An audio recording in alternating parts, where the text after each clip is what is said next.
lot of these low-lying islands are coral islands. They're islands that were formed by reefs. Those are basically permeable. It's really, really hard to protect those against rising sea levels. I think a lot of them actually, honestly, are thinking, where are we going to go?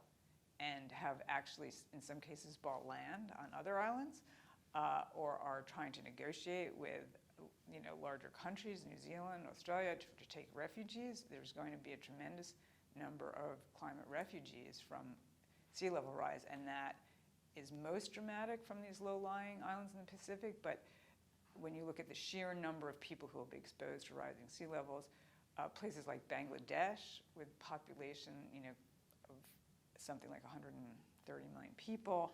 Along the way to total inundation, there are all sorts of impacts which we are seeing already, or people are seeing in certain parts of the world. So if you live in one of these very low-lying island nations, you're increasingly seeing your water supply being compromised with salt water.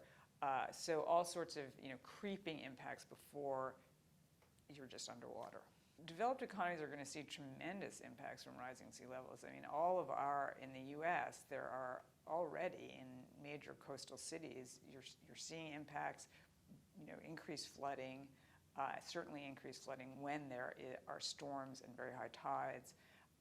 And a lot of major cities, and that goes for New York, and it goes for Miami, and it goes for San Francisco, are looking into what can we do to protect our infrastructure. A lot of our infrastructure is, when you think about it, it's below ground. That's a really bad place to have your infrastructure when sea levels are rising.